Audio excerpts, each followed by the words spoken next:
ना होगा। और वो छलिया किसी का भी रूप धारण कर सकता है। सुलक्षणा तेरा, शांति तेरा या मेरा, किसी का भी रूप धारण करके हमें भ्रमित कर सकते हो। इसीलिए हमें सतर्क रहना होगा। समझ आई? चलो।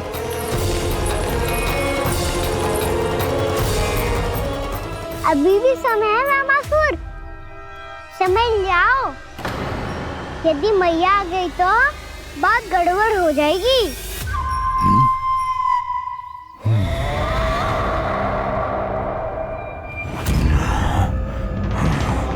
मुझसे झूठ का कोई लाभ नहीं होगा।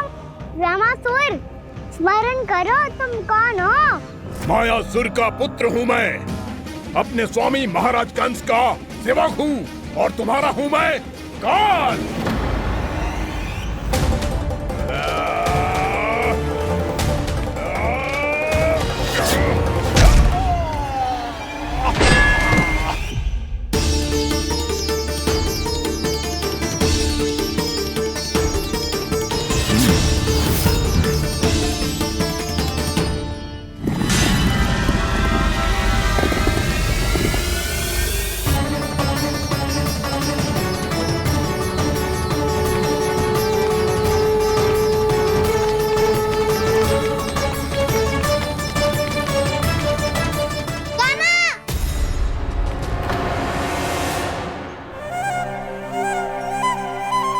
बाबा कहते हैं दुष्टों को पहले बातों से समझाना चाहिए, फिर भी ना माने तो अस्त्र ना उठाना दृढ़ता होती है।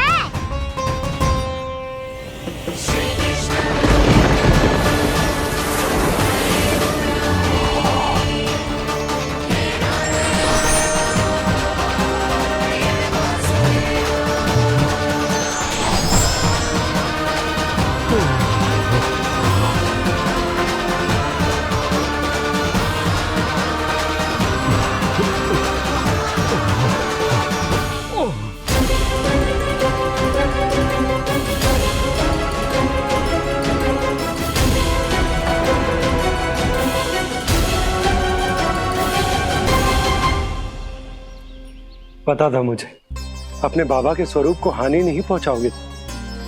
सही कही तुमने।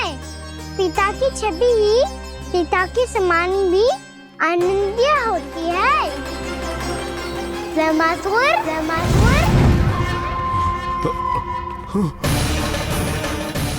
ये मैं अपने वास्तविक रूप में कैसे आ गया?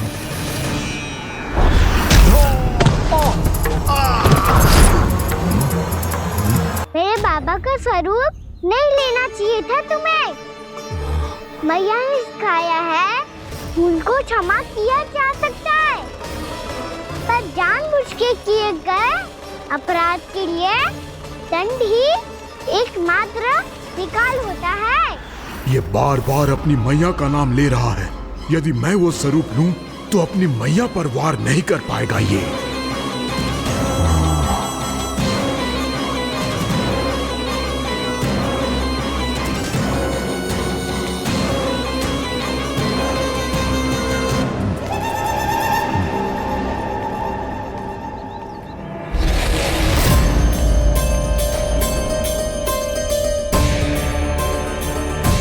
लल्ला, मैं तेरी मैया हूँ, अपनी मैया को मारेगा? बच गया। समझाया था, पर तुमने एक बार फिर से मूर्खता कर ही दी। इस पर तुमने पहले से भी बड़ी और पहले से भी भयंकर भूल किया रामासुर।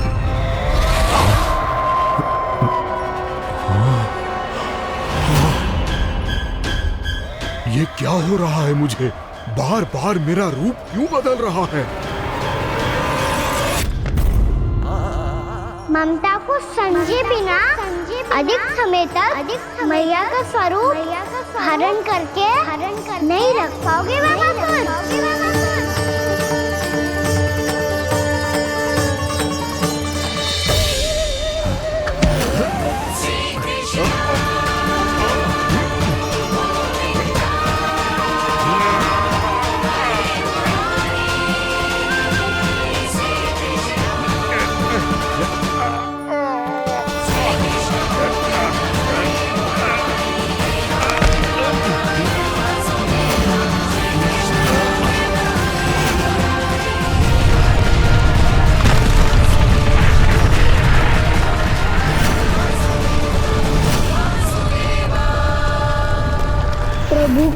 शब्द से धरती भी कांपने लगी है।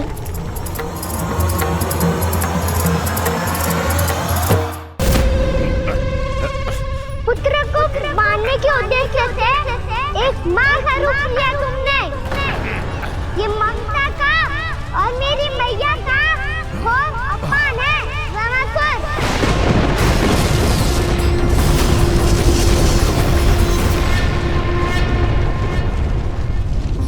इससे पहले इस असुर के कारण निर्दोष प्राणियों का कोई अहित हो, मुझे कुछ करना होगा। यदि मैं माया का स्वामी हूँ तो आप भी बल के स्वामी हो। दाऊ, अपनी क्षमता, अपना सामर्थ्य स्मरण करो।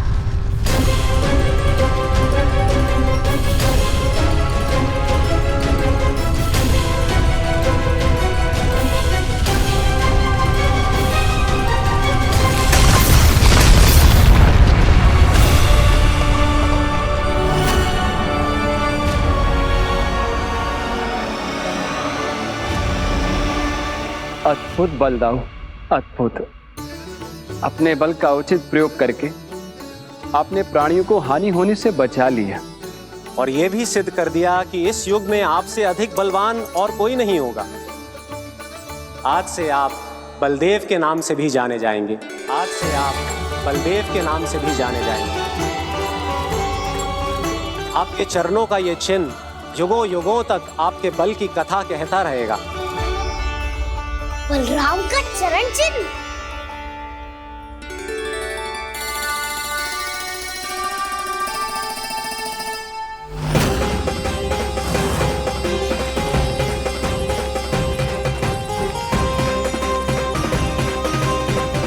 मेरी माया से आज तक कोई नहीं बच पाया है।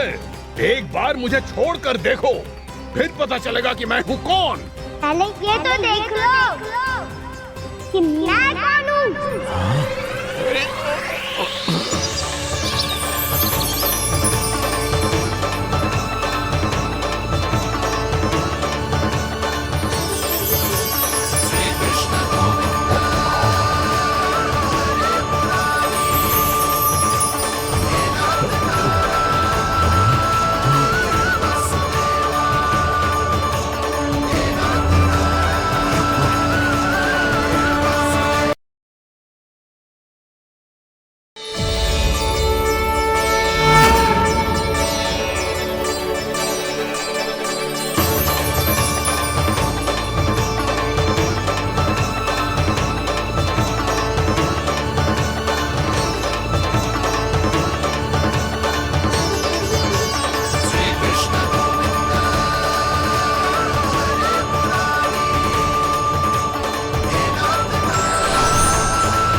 कुछ वरण आया हुआ मसूर।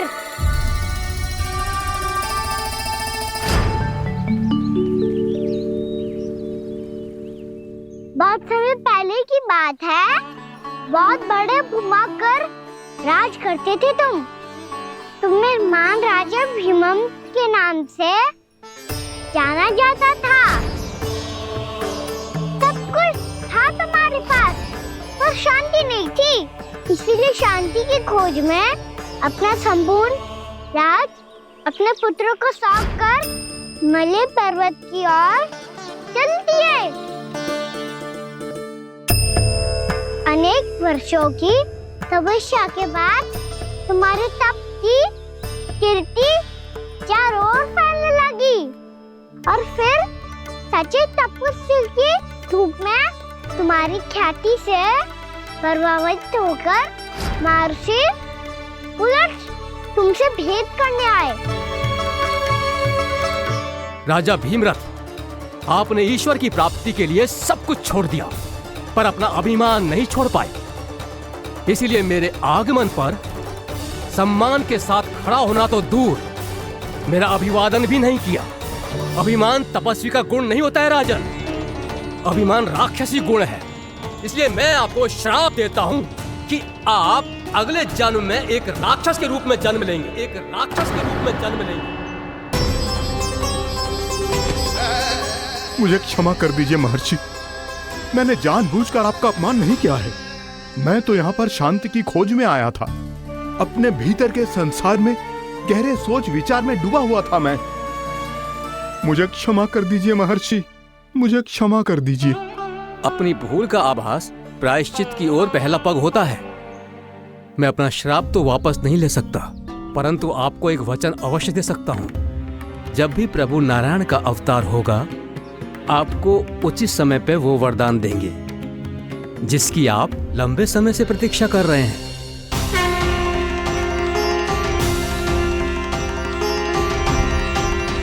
प्रभु, आपने मेरी आंखें खोल दी।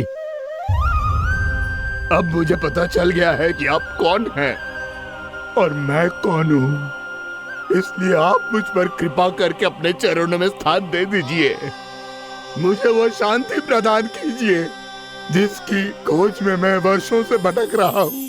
शांति तो मोक्ष में ही है, इसीलिए मैं तुम्हें मोक्ष का वरदान देता हूँ।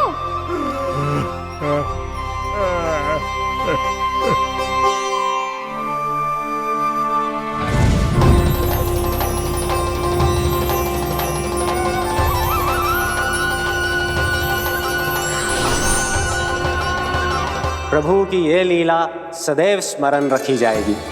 इस स्थान को इनका आशीर्वाद मिलेगा और इस कंदरा को व्योमासुर की कंदरा के रूप में पहचाना जाएगा।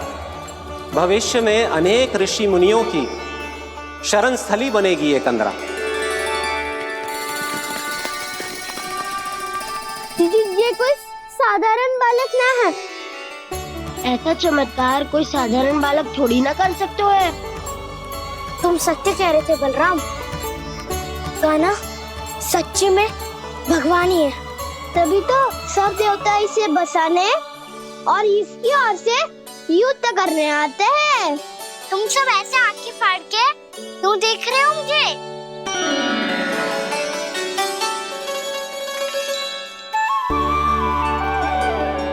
बलराम, तुम बलवान हो और कान्हा भगवान है। दूर दूर तक कोई दिखाई न दे रहा है। ना जाने किस हाल में होंगे बालक। कहीं हम ही तो मार्ग ना भटक गए शीघ्रता के चक्कर में। अब तो एक पग भी ना चलो जा रहे हो। जल, किसी के पास जल है क्या? कंठ तो मेरा भी सूख रहा है मौसी। भाभी, निकट ही जमुना जी है, कहूँ तो वहाँ से जल ले आओ। मैं भी जा रही हूँ भाभी, एक से भले दो। हाँ चल। शीघ्रता से आओ। हाँ।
जानकी, जानकी,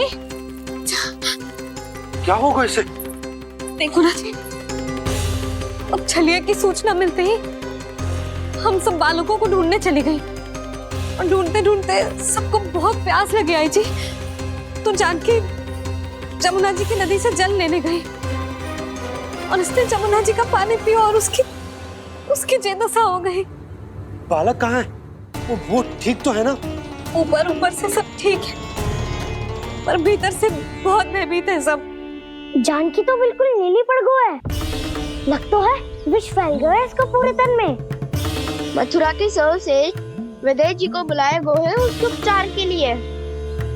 जैसे ही इसने जल को मुंह से लगाया, ये गिर पड़ी चटपटाने का अवसर भी ना मिलो।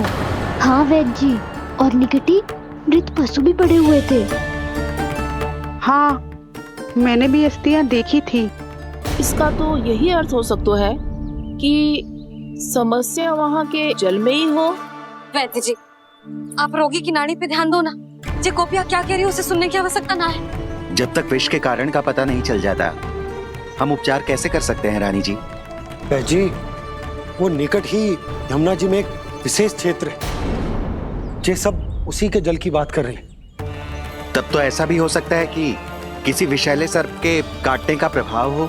पर सर्प के काटने का चिन्ह ना है उसके तन पे। सर्प जब काटता है तब उसके दांत के चिन्ह बन जाते हैं। मुझे पता है, बड़े बड़े सर्प को काटते हुए देखो है मैंने।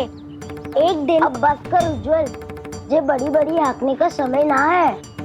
पर यदि सर्प ने ना काटा है, फिर जानकी की ये दशा किसने की? अवश्य किसी राक्षस ने की होगी। नाना, कोई विषैला पशु भी तो हो सकता है। यह अवश्य किसी महाविषैले सर्प के विष से हुआ है।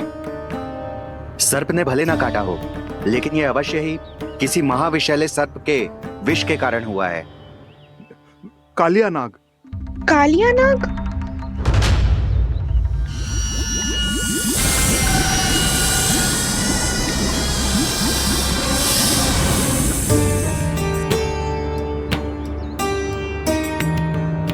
संकेतों से तो ऐसा लगता है कि जानकी ने कालिया नाग के क्षेत्र के विशाल जल पी लियो है। कालिया नाग एक लोक श्रुति है, कल्पना में गढ़ी हुई एक कथा, और कछु न है। हमें जाके पता लगाना पड़ेगा। पर हमें वहां जाने से मना किया है ना बड़ों ने। उज्जवल सही कह रहे हो है। इस समय जानकी के स्वार्थ से अधिक महत्वपूर्ण और कछु ना है। जानकी हमारे लिए ही जलाने गई थी जी।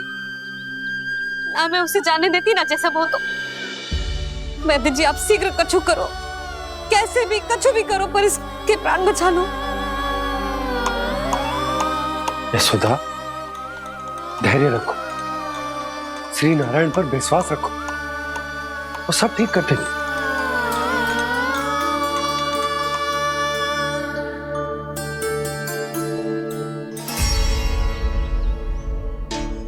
विष की काट की मेरे पास जितनी जड़ी बूटी थी, मैंने सब अर्क बना के पिला दी, पर इसकी दशा में अभी तक कोई सुधार नहीं दिख रहा है। यह अंतिम जड़ी बूटी है। अगर इससे भी चमत्कार नहीं हुआ तो फिर जो नारायण की इच्छा।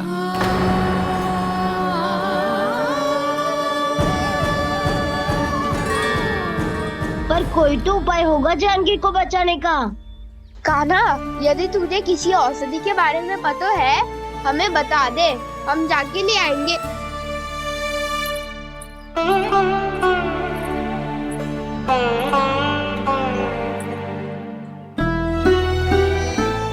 हे नारायण, हे प्रभु, मेरी जानकी के प्राण बचा ले प्रभु। या तो मैं अपने आप को कभी क्षमा न कर पाऊंगी। ये सारी मेरे ही कारण बनाई थी। उसकी रक्षा करो प्रभु, मेरी पुकार सुनो। कान्हा, तूने हमें बकासुर से बचाया था ना? और बकासुर से भी तो, और छन्ने से भी तो तूने ही बचाया था ना हमें। क्या ऐसा कोई उपाय ना है जानकी को बचाने का? धन्वंतरी,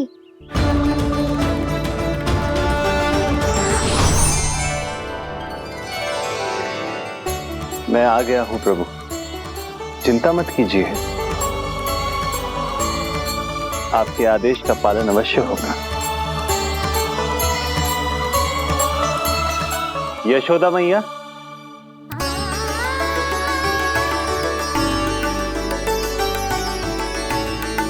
मैया आपको कोई पुकार रहा है।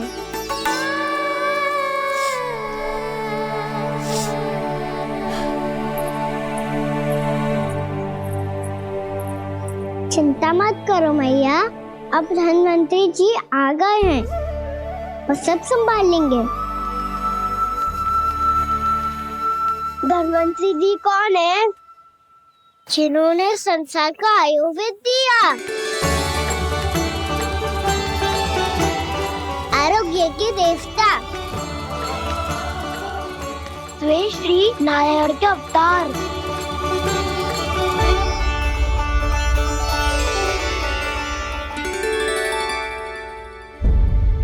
मुझे पता चला है कि आपको वेद की आवश्यकता है। हाँ हाँ, भीतर आइए। आइए आइए बैठे जी। जी रहे। मथुरा का सर्वश्रेष्ठ वैद्य अर्थात मैं यहाँ आ चुका हूँ और रोगी को जितनी औषधि की आवश्यकता थी सब दे चुका हूँ। निश्चित रूप से आपने विष की काट के लिए बहुत ही उत्तम अर्क तैयार किया है।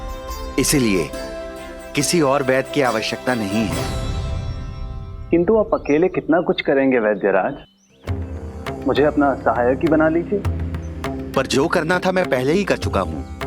हाँ, वो तो आप कर चुके हैं। बस रोगी के तन से विष निकालना शेष है ना वैद्यराज? हाँ हाँ, बस वही शेष है। इनके रक्त को विष रहित करने में मैं आपकी सहायता करूंगा। पहले ये संजीवनी मानी जाने वाली इन लाल फूलों की बूटी को भी घिसना है ना?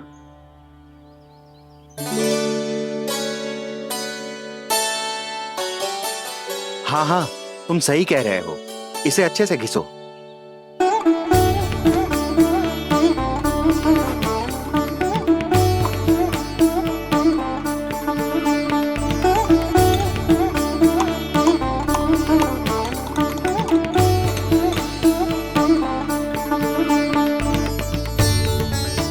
और ये नीले फूलों को भी तो मिलाना है ना? हाँ हाँ, अच्छे सहायक बन सकते हो तुम। ऐसे ही श्रम करते रहो।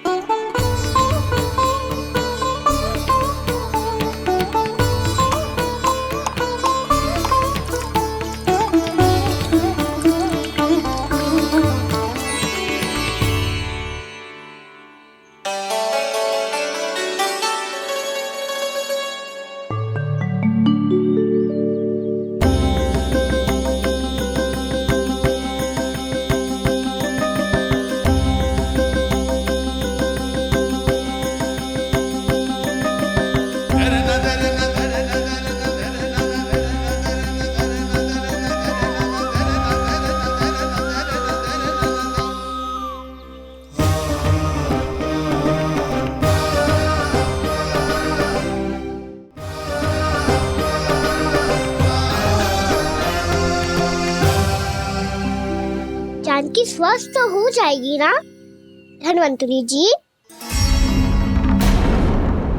धन्वंतरी? प्रभु, अब मैं क्या करूं? आपने तो स्वयं ही मेरी पहचान उजागर कर दी। जी क्या करो कान्हा? आप सब ऐसे क्यों देख रहे हो? मैया कहती है ना, सभी वैद्य धन्वंतरी जी का ही रूप होते हैं।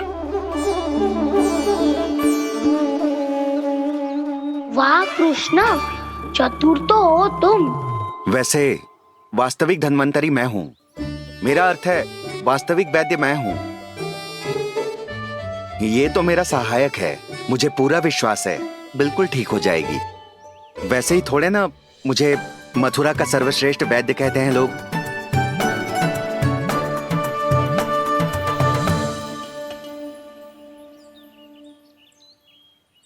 जसोदा भाभी, जसोदा जी, जानकी को चेतना आ गई। जानकी, जानकी, जानकी, तू ठीक है ना? क्षमा करना भाभी, मैं आपके लिए जल ना ला पाई। बस बहुत भूख लगी है।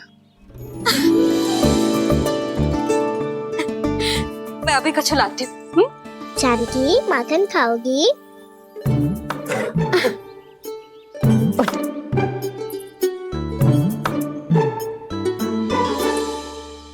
आजा, तू ही खिला दे लल्ला।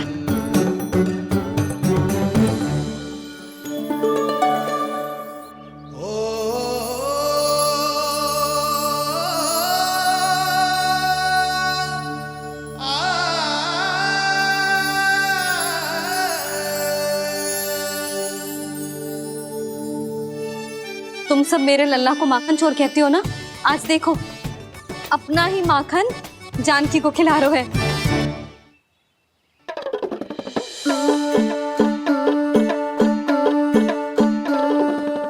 थोड़ा और विश्राम कर लो। सदैव तुम हम सबकी सेवा करती हो, आज मैं तुम्हारी सेवा करूंगा। जानकी की जिद तब हुई जब जय यशोदा काकी की सेवा कर रही थी, और अब देखो स्वयं भगवान ही इसकी सेवा कर रहे हैं। जानते हो इससे क्या सिद्ध होता है? जो भी यशोदा मैया की पूजा करेगा, अर्थात अपने माता पिता की सेवा करेगा, उनके साथ सम्मान से व्यवहार करेगा, ईश्वर स्वयं उसका ध्यान रखेंगे।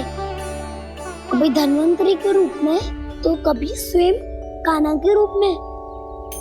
भक्त और भगवान का देखो कैसा ये अनुराग,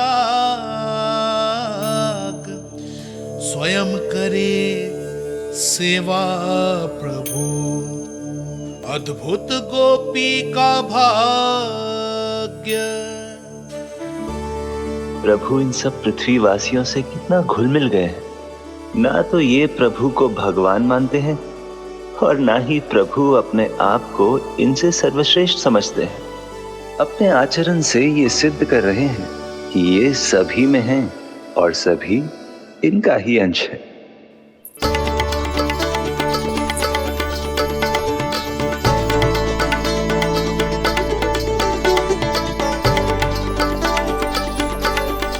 प्रभु, अब मुझे जाने की आज्ञा दीजिए।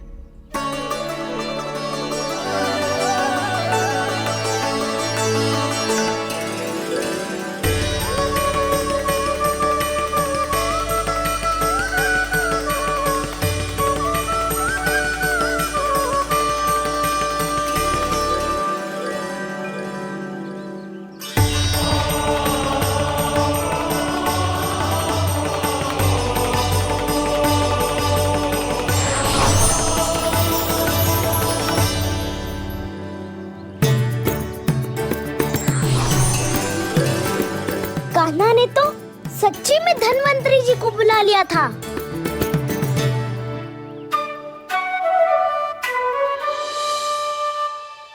जब से कान्हा का जन्म हुआ है ना, मैं तब से देख रही हूँ, तब से हम पे कोई भी संकट आती है ना, तो अचानक से कोई अपरिचित हमारी सहायता करने आ जाता है, और जाते समय कान्हा की आज्ञा लेके जाते है, और कभी कभी तो इसे प्रभु बोल के जाते है। बाबा संभालो।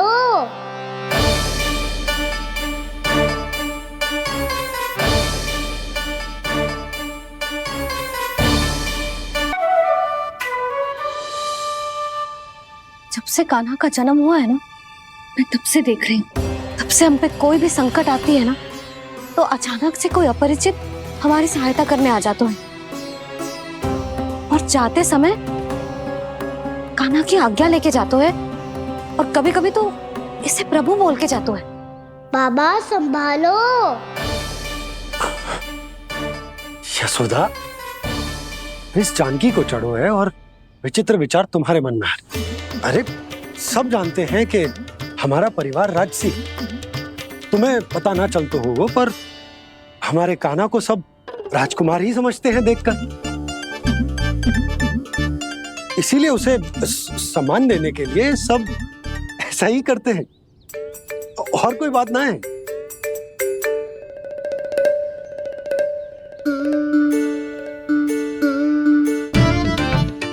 अब जे मेरे लल्ला को ऐसे क्यों घूर रहे हैं? बुरी दृष्टि लगाएंगे क्या?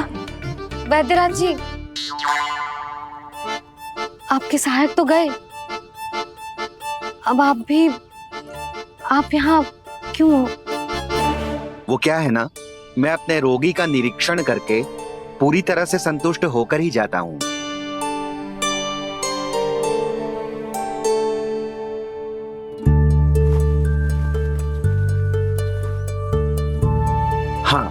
संकेत तो अच्छे हैं, कल सुबह तक बिल्कुल ठीक हो जाएगी।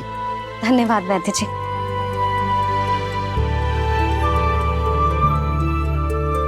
बस तो फिर हम कल पकड़न पकड़ाई खेलेंगे जानकी।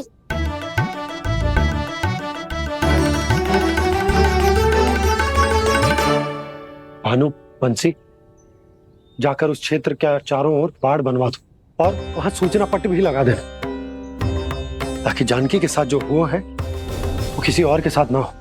शीघ्र जाओ। जी ठीक है।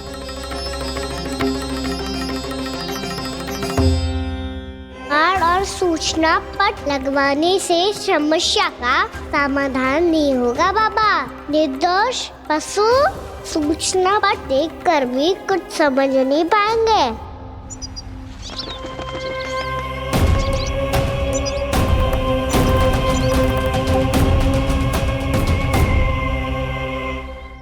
तो तुम्हारे कहने का अर्थ यह है कि व्योमासुर मारा जा चुका है और वो बालक अब भी जीवित है।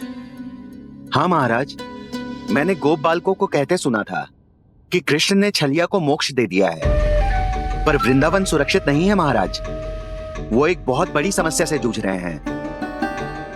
कैसी समस्या? गांव के निकट क्षेत्र में किसी विषैले सर्प का निवास है।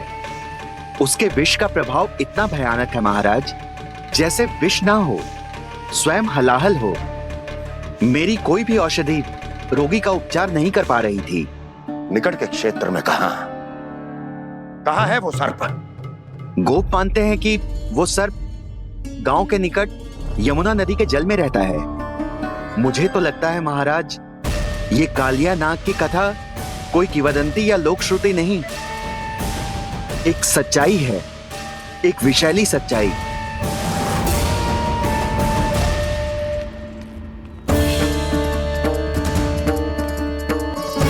कालिया का सामना करने का समय आ गया है, पर उससे पहले मुझे बुलाना होगा उन्हें।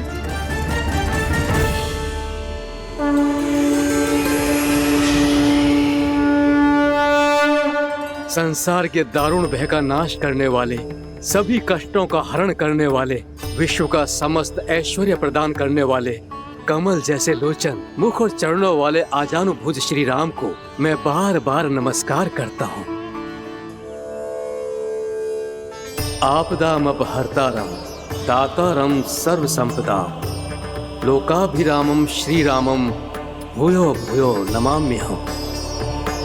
कागभूसोंडी, कागभूसोंडी, कागभूसोंडी। प्रभु क्षमा करें, मुझे जाना होगा।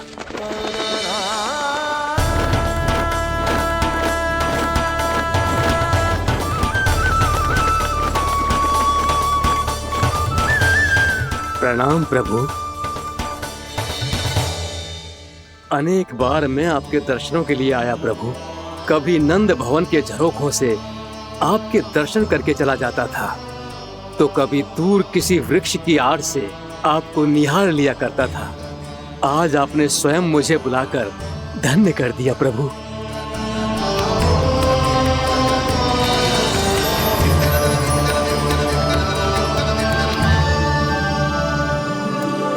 मैंने आपको यहाँ एक विशेष कारण से बुलाया है। आपके श्राप से इस कालिया नाग को मुक्त करने का समय आ गया है। ये तो बहुत ही उत्तम समाचार है प्रभु।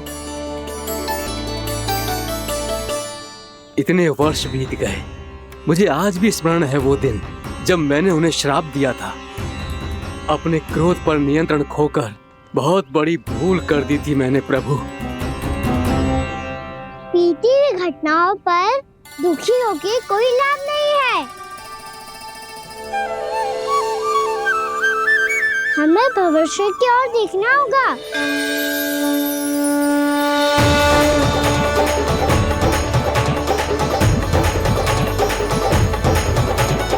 आदेश कीजिए प्रभु, क्या आज्ञा है आपकी? जब मैं कालिया नाग का सामना करने जाऊं, तो आप यहीं रहिएगा। आपको अपने आप पता चल जाएगा कि कब क्या करना है। और हाँ, लौटते जाते समय नारद मुनि से कहिएगा, वो आकर मुझसे भेंट करे। अवश्य प्रभु, प्रणाम। क्या इसने सच्ची में देवर्षि नारद को बुलाया है? नारायण नारायण, आपको संदेश भेजने की आवश्यकता नहीं थी। आप स्मरण करते और मैं चला आता। तुम्हारा कल्याण हो नारद।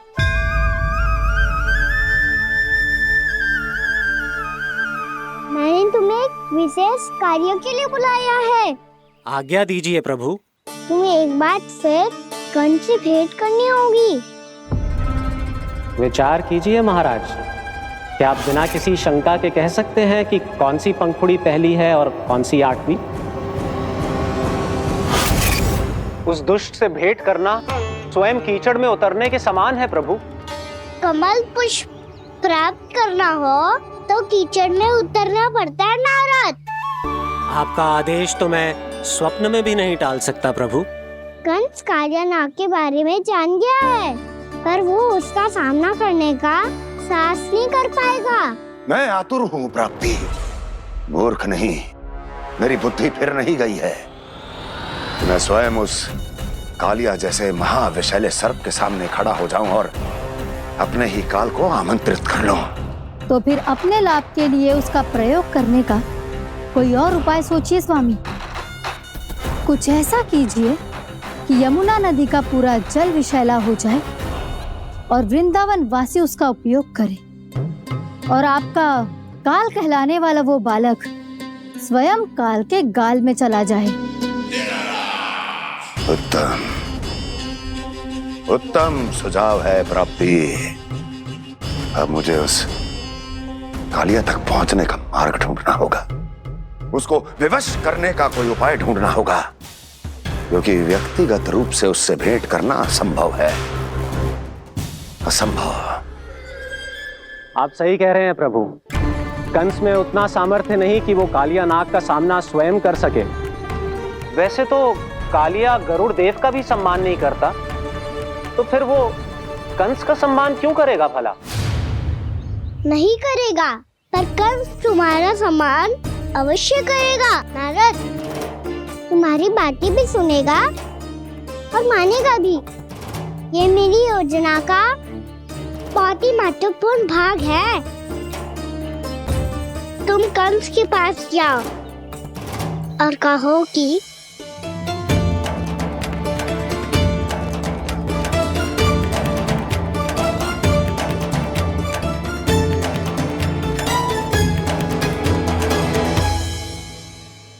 संतान अपने माता पिता को तीर्थ का सौभाग्य दिलाती, पर मेरा लल्ला कितना महान कि उसने हमारे घर को ही तीर्थ बना दिया। ऐसा तीर्थ जहां मेरी आंखों के सामने भक्त और भगवान का मिलन हो रहा है। जो आज्ञा प्रभु।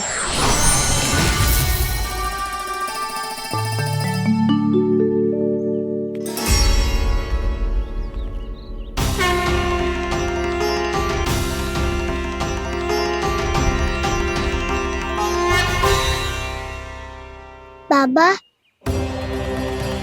कान्हा, ये सब क्या चल रहा है? पहले काक भुसुंडी जी और फिर जे नारद जी। क्या योजना बना रहे हो तुम? कान्हा, बताना लल्ला, क्या सोच रहे तू? कान्हा देख, अगर तुझे अपने बाबा को ना बताना हो ना, अपने भक्त को बता दे। क्या सोच रहे हो लल्ला? क्या करने वाले हो आप?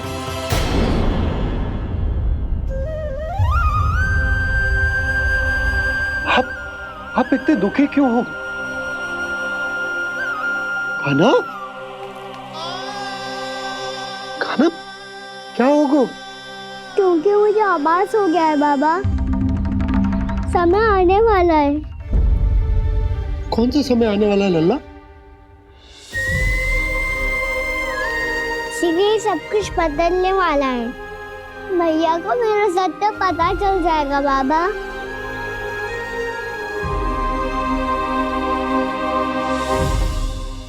पर लल्ला, इसका काक भुसुंडी और कालिया नाग से क्या संबंध है? ऐसा क्या हुआ था और क्या होने वाला है?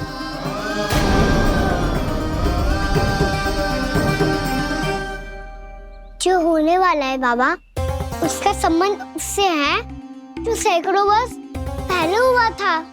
महर्षि भृगु के एक वंशज थे वेद शिरोमुनि, जो विंध्याचल की पहाड़ियों में साधना कर रहे थे। तभी वहाँ अश्वशिरा नाम के एक दूसरे मुनि आमंत्रण के बिना ही आ गए। कितना सुंदर और शांतिपूर्ण आश्रम है। यहाँ प्रभु की साधना करने में बहुत आनंद आएगा। शीघ्र ही अश्वशिरा मुनि उपस्थिति के कारण होने वाले व्यवधान से बाध्य होकर वेद शिरोमुनि ने अपनी आंखें खोली। कौन हो तुम और यहाँ क्या कर रहे हो? आपके आश्रम में बहुत शांति है मुनिवर। साधना करने के लिए बहुत ही उत्तम स्थान है ये। मैं चाहता हूँ कि मैं भी यहाँ। आप यहाँ साधना करना चाहते हैं, लेकिन इतना भी नहीं जानते कि किसी के आश्रम में प्रवेश करने से पहले उसकी आज्ञा लेनी चाहिए। आप ये भी नहीं जानते कि यदि कोई यज्ञ कर रहा हो तो बिना अनुमति के वहाँ प्रवेश करने से उसकी यज्ञ साधना भंग हो सकती है। आप क्या साधना करेंगे मुनि? आप तो साधना के योग्य ही नहीं हैं। इतना अपमान! एक मुनि के मुख से इतने कड़वे शब्द शोभा नहीं देते। मैं तुम्हें श्राप देता हूँ, जितनी विषैली तुम्हारी जिह्वा है उतने ही विषैले सर्प बन जाओ तुम। और ऐसा सर्प जो सांस भी ले तो निकट का वातावरण दूषित हो जाए।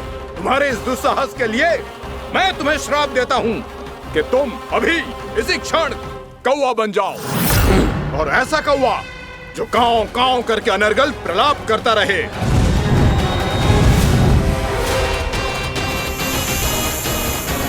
ये मैंने क्या किया? ये मैंने क्या किया? क्रोध के कारण दुल्हन के लिए भेजूंगी मैं।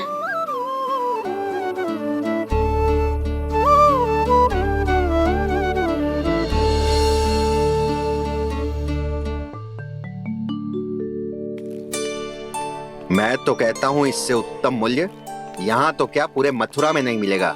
सुबह सुबह का समय है, व्यापार कर लो मेरे साथ। व्यापारी जी, हमें मथुरा के व्यापारी पे भरोसा ना है, तो हमें तो क्षमा करो।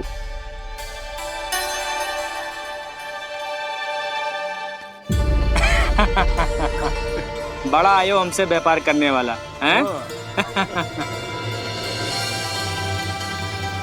मेरे साथ व्यापार ही नहीं किया मूर्खों ने। उन्हें पता ही नहीं मैं मथुरा का जाना माना सेठ हूँ। ऐसे ही थोड़ी ना पूरा जनपद मुझे धनिया सेठ के नाम से जानता है। धनिया सेठ?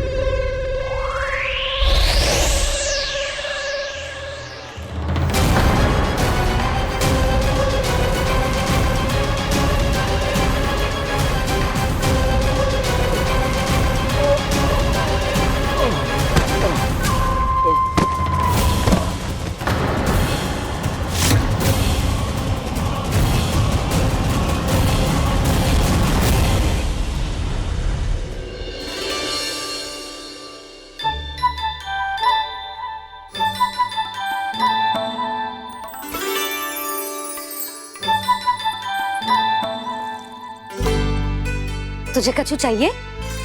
ना। एक बार सोच ले कान्हा। ओ मैया, सुबह उठते ही तो आपने मुझे दूध दिया था, फिर जलपान में लड्डू, फिर माखन भी तो खिलाया था, और ये फल कछु ना चाहिए अब मुझे। एक बार फिर से सोच ले कान्हा। आज तू जो मांगेगो ना मैया देगी, और मैं कोई प्रश्न भी ना पूछूंगी। मेरी प्यारी मैया, आप तो बिना मांगे ही सब कुछ दे देती हो। अच्छा? अच्छा? मेरो प्यारो लल्ला। मेरो प्यारे लल्ला। नटखट, मैया की नकल उतार तो है। नटखट, मैया की नकल उतार तो है। मेरी मैया बहुत अच्छी है, सब कुछ देती है मुझे। मेरी मैया बहुत अच्छी है, सब कुछ देती है मुझे। मुझे मैया से बहुत सारा लाड़ दुलार चाहिए। मुझे मैया से बहुत सारा लाड़ दुलार चाहिए। और बहुत सारा प्रेम भी चाहिए। और बहुत सारा प्रेम भी चाहिए। और बन जाने की आज्ञा भी चाहिए। और बन जाने की आज्ञा भी चाहिए। ठीक है, तो दे दी। सच्ची मैया? गाना चलो ना।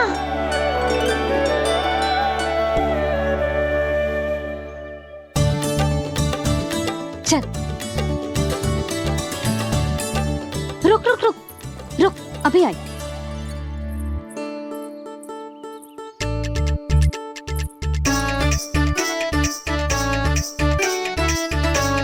अब जा।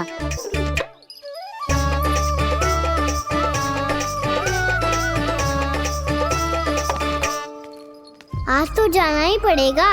कंस मामा ने अतिथि जो भेजा है वृंदावन में।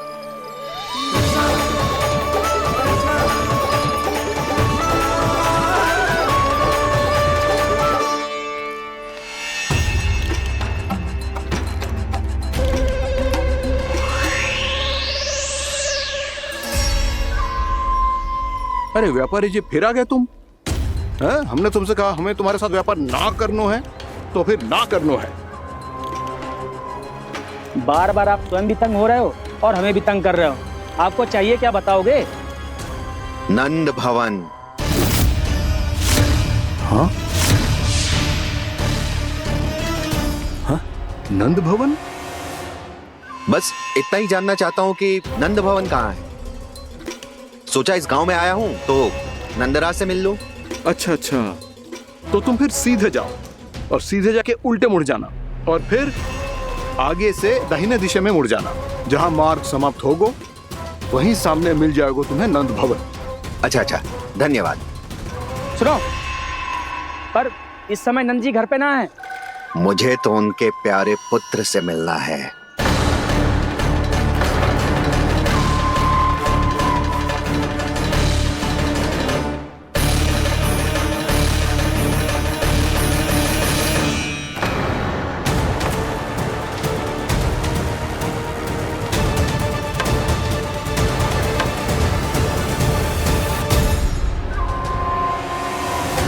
लल्ला से भला क्यों मिलना है? सच्ची सच्ची बताओ, कौन हो तुम?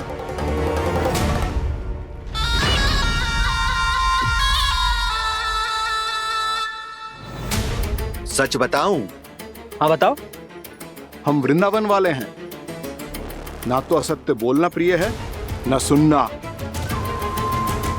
कछु तो गड़बड़ है तुम्हारे व्यवहार में। स्वयं बताओगे या हम बुलवाएं? अब सत्य ही सुनना चाहते हो तो सुन लो। मैं हूं मायावी छलिया।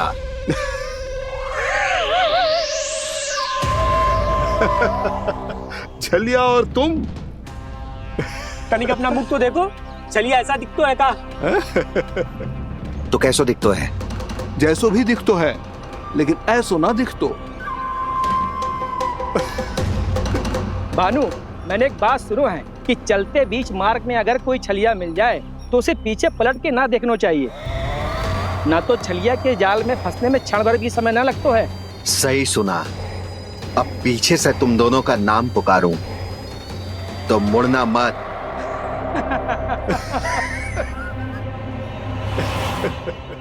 चल बंसी चल, नहीं तो ये छलिया जी हंसा हंसा के प्राण निकाल देगो।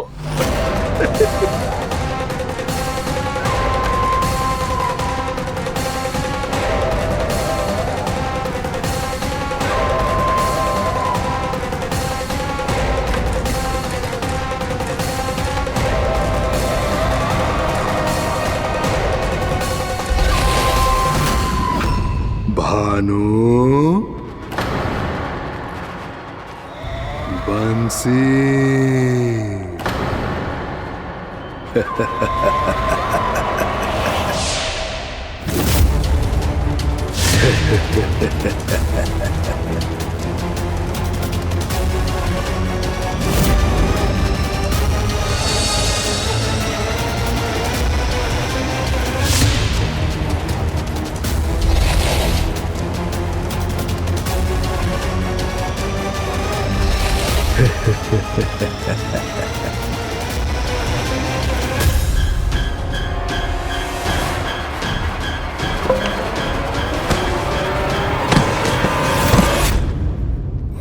हाँ,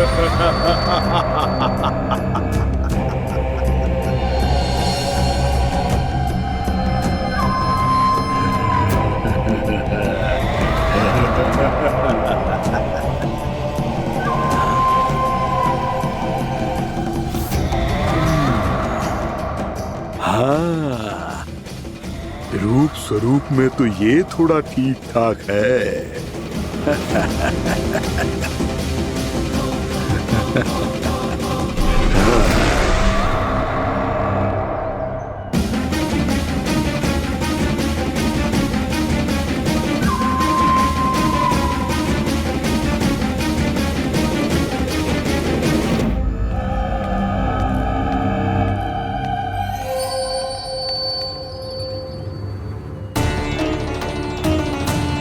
ये तो गाँव की ओर जा रहा है। गाँव वालों के प्राण संकट में पड़ जाएंगे। अरे शीघ्र करो, तुम सबके कारण पहले ही विलम्ब हो गया है आज। हाँ, मैं भी यही सोच रही थी, कहीं कान्हा गोचारण के लिए न चला गए हो। नाना मौसी ऐसे ना बोलो। हाँ तो फिर किसी दिन किसी कार्य में मन ना लगेगा।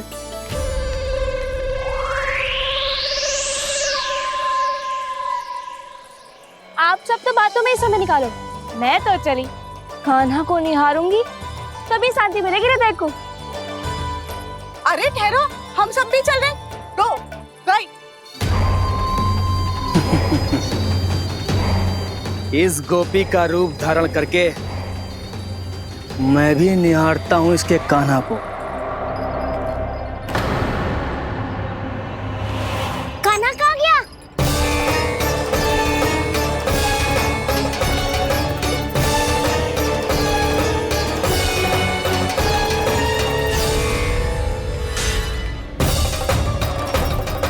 जानकी,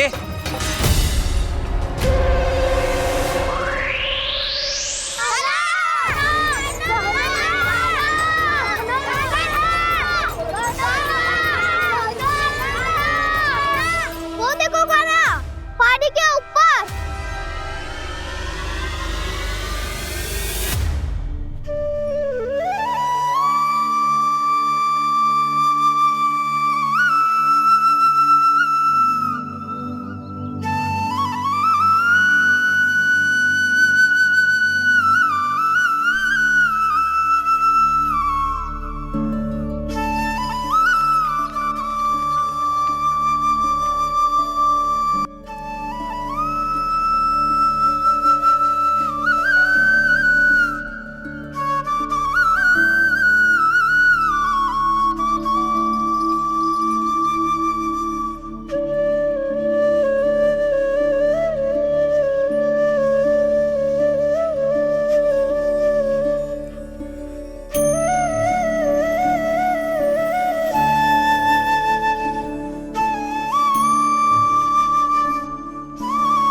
ये तो कान्हा की मुरली की धुन है।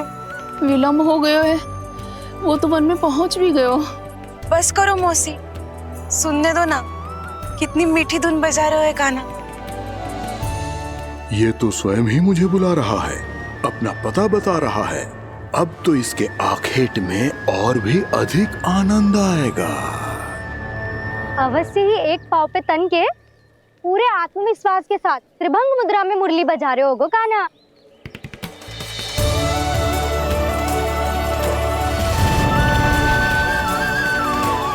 हाय, कितना सुरीला बजाता है।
अवश्य ही एक पाव पे तन के पूरे आत्मविश्वास के साथ त्रिभंग मुद्रा में मुरली बजा रहे होगो कान्हा। यहाँ तो सभी बालक एक पांव पर खड़े हैं, तो फिर इनमें से कृष्ण कौन है?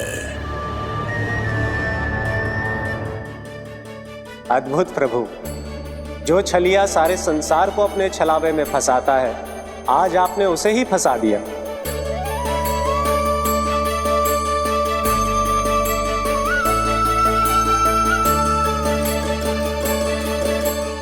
इन सब में से कौन है महाराज कंस का शत्रु, विष्णु का अवतार? कैसे पहचानूं मैं उस कृष्ण को? प्रभु की धुन है ही इतनी मीठी, इतनी कर्णप्रिय कि असुर तो क्या, सारी सृष्टि ही यहां आकर थम जाए।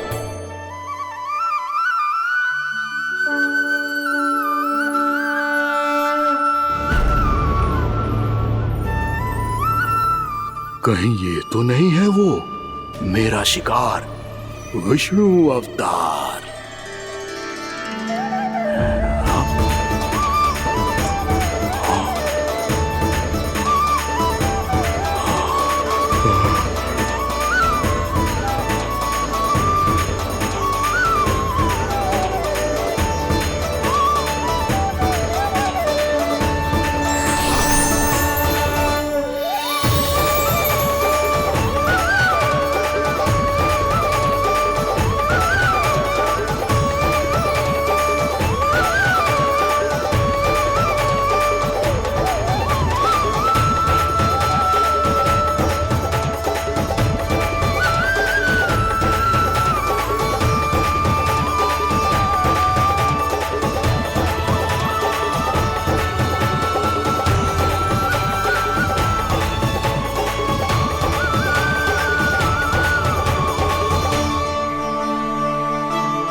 वृंदा देवी, यमुना देवी, देवी गंगा, आप तीनों क्या इस समय? आपने तो गौचारण के लिए आना ही छोड़ दिया है प्रभु। हम सबको आपकी स्मृति बहुत सताती है। वृक्ष, वनस्पतियां, फूल, फल, पत्ते सभी आपको स्मरण करते हैं गोपाल। अब फिर से वन आना आरंभ कर दीजिए श्री कृष्ण। हमें अपने दर्शनों से वंचित मत कीजिए। आपने तो मुझे वचन भी दिया था ना प्रभु कि मैं आपके लीलाओं की साक्षी बनूंगी। फिर मुझसे ये सौभाग्य क्यों छिन गया? आजकल क्यों नहीं आ रहे हैं आप वन?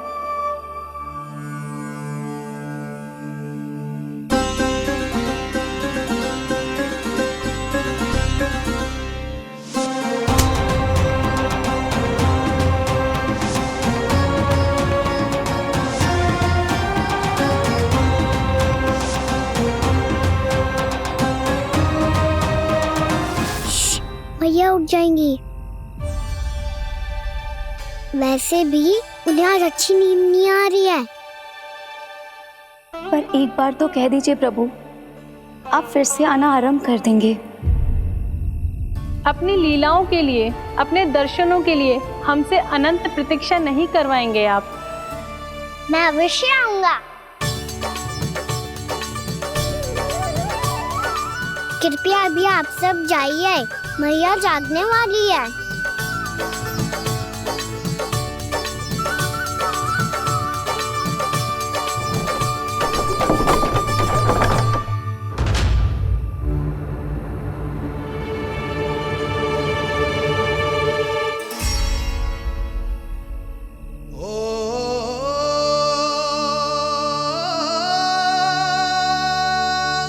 जे कब तक अपनी मैया का पल्लू थामे रहेगा? ना ना, मैं इसके विकास में बाधा ना बनूंगी। कल से ही इसे गौचारण के लिए भेजूंगी मैं।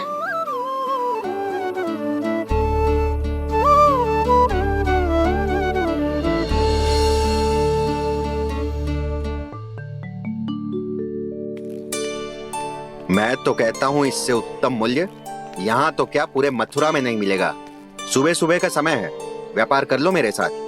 व्यापारी जी, हमें मथुरा के व्यापारी पे भरोसा ना है, तो हमें तो क्षमा करो।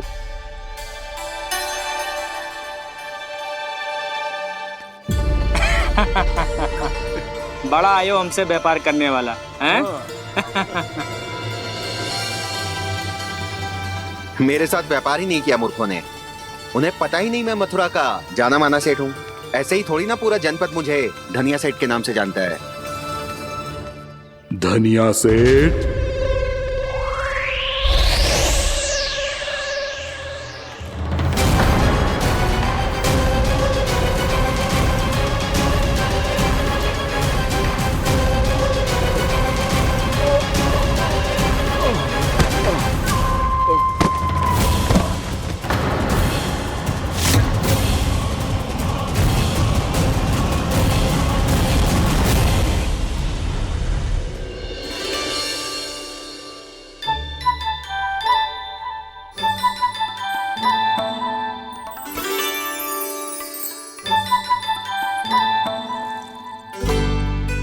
तुझे कछु चाहिए?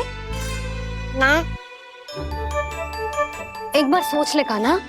ओ मैया, सुबह उठते ही तो आपने मुझे दूध दिया था, फिर जलपान में लड्डू, फिर माखन भी तो खिलाया था। और ये फल कछु ना चाहिए अब मुझे। एक बार फिर से सोच ले कान्हा। आज तू जो मांगेगो ना, मैया देगी, और मैं कोई प्रश्न भी ना पूछूंगी। मेरी प्यारी मैया, आप तो बिना मांगे ही सब कुछ दे देती हो। अच्छा? अच्छा? मेरो प्यारो लल्ला। मेरो प्यारे लल्ला। नटखट, मैया की नकल उतार तो है। नटखट, मैया की नकल उतार तो है। मेरी मैया बहुत अच्छी है, सब कुछ देती है मुझे। मेरी मैया बहुत अच्छी है, सब कुछ देती है मुझे। मुझे मैया से बहुत सारा लाड़ दुलार चाहिए। मुझे मैया से बहुत सारा लाड़ दुलार चाहिए। और बहुत सारा प्रेम भी चाहिए। और बहुत सारा प्रेम भी चाहिए। और बन जाने की आज्ञा भी चाहिए। और बन जाने की आज्ञा भी चाहिए। ठीक है, तो दे दी। सच्ची मैया? गाना चलो ना।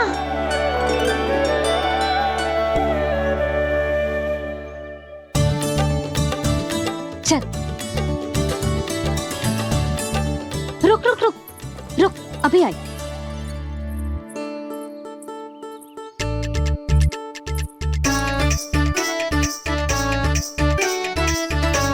अब जा।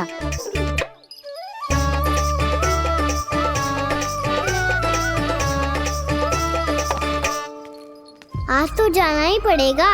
कंस मामा ने अतिथि जो भेजा है वृंदावन में।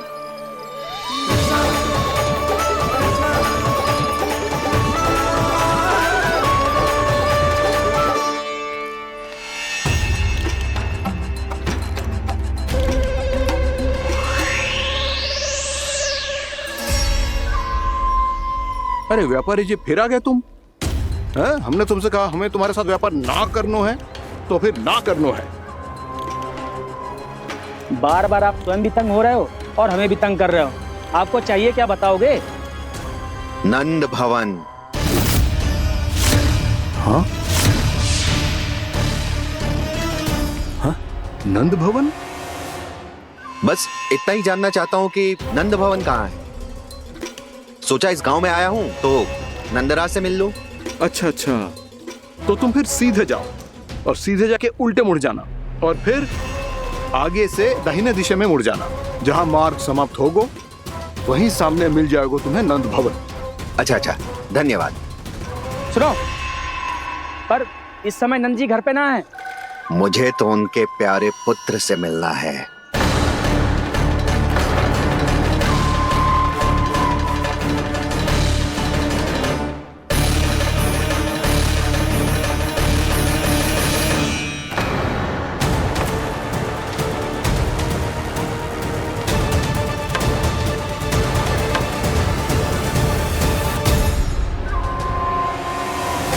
लल्ला से भला क्यों मिलना है? सच्ची सच्ची बताओ, कौन हो तुम?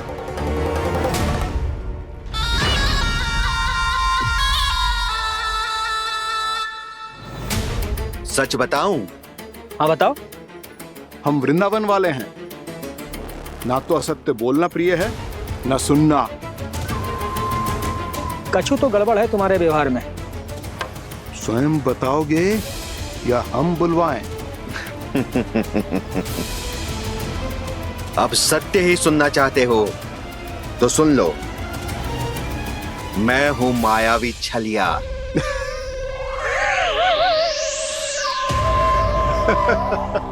छलिया और तुम? कनिक अपना मुख तो देखो, छलिया ऐसा दिखतो है का? तो कैसो दिखतो है? जैसो भी दिखतो है, लेकिन ऐसो ना दिखतो। भानु, मैंने एक बात सुनो है कि चलते बीच मार्ग में अगर कोई छलिया मिल जाए तो उसे पीछे पलट के ना देखना चाहिए। ना तो छलिया के जाल में फंसने में क्षण भर भी समय ना लगता है। सही सुना।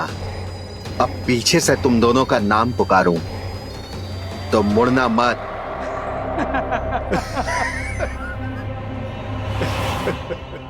चल बंसी चल, नहीं तो ये छलिया जी हंसा हंसा के प्राण निकाल देगो।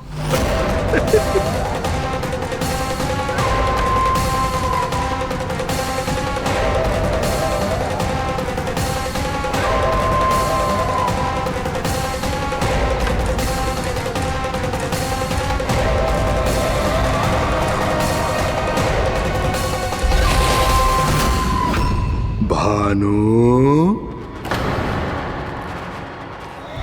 बंसी।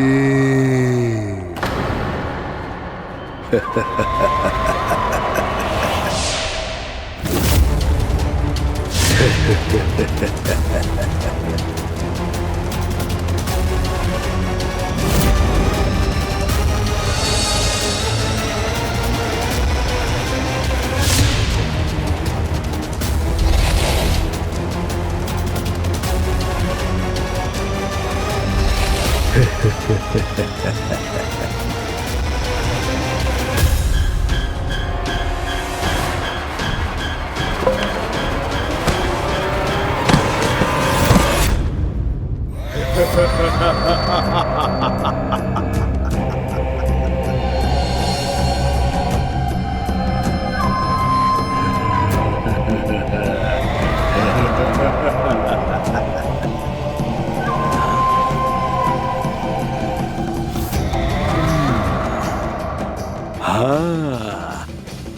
रूप स्वरूप में तो ये थोड़ा ठीक ठाक है।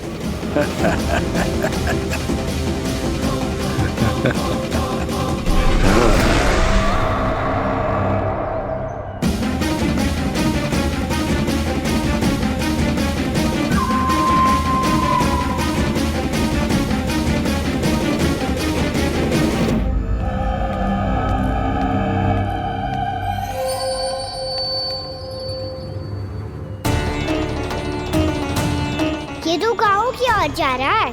गाँव वालों के प्राण संकट में पड़ जाएंगे। अरे शीघ्र करो, तुम सबके कारण पहले ही विलम्ब हो गए है आज। हाँ, मैं भी यही सोच रही थी, कहीं खाना गोचारण के लिए न चला गए हो। नाना मौसी ऐसे ना बोलो। हाँ तो फिर किसी दिन किसी कार्य में मन ना लगेगा।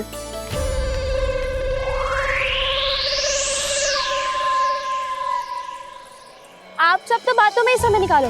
मैं तो चली कान्हा को निहारूंगी, तभी शांति मिलेगी हृदय को। अरे ठहरो, हम सब भी चल रहे। तो गई।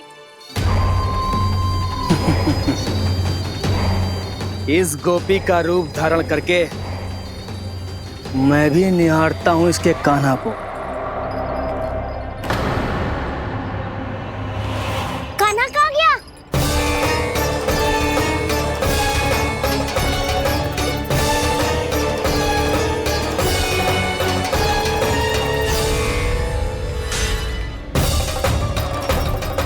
जानकी,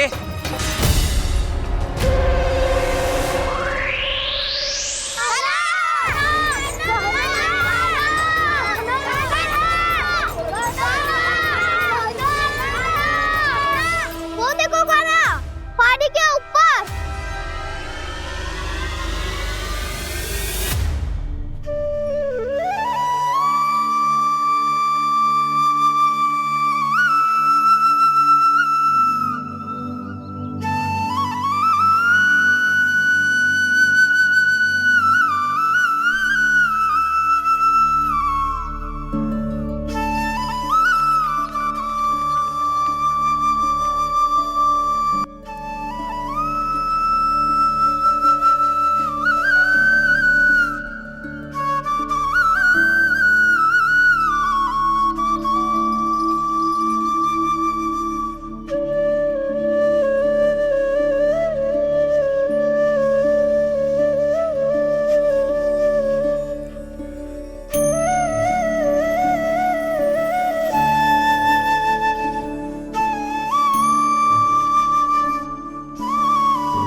ये तो कान्हा की मुरली की धुन है।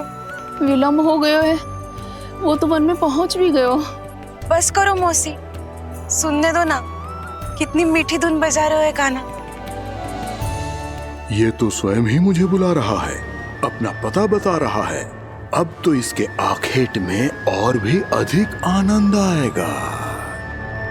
अवश्य ही एक पाव पे तन के पूरे आत्मविश्वास के साथ त्रिभंग मुद्रा में मुरली बजा रहे होगो कान्हा।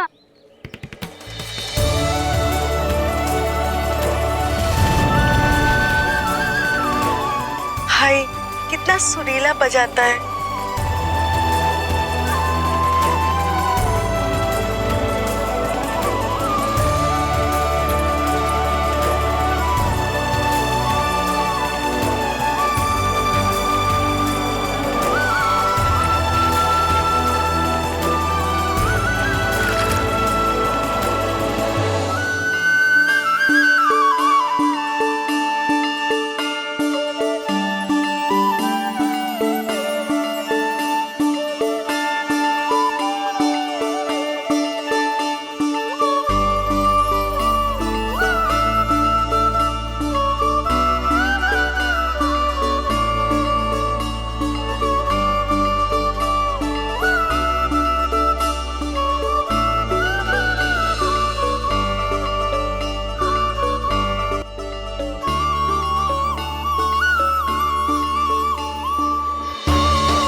अवश्य ही एक पाव पे तन के पूरे आत्मविश्वास के साथ त्रिभंग मुद्रा में मुरली बजा रहे होगो कान्हा।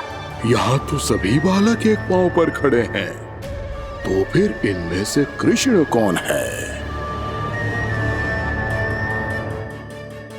अद्भुत प्रभु, जो छलिया सारे संसार को अपने छलावे में फंसाता है, आज आपने उसे ही फंसा दिया।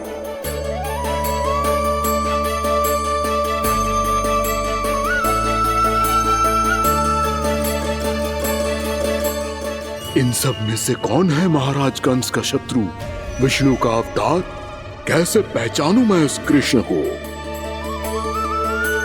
प्रभु की धुन है ही इतनी मीठी, इतनी कर्णप्रिय कि असुर तो क्या, सारी सृष्टि ही यहाँ आकर थम जाए।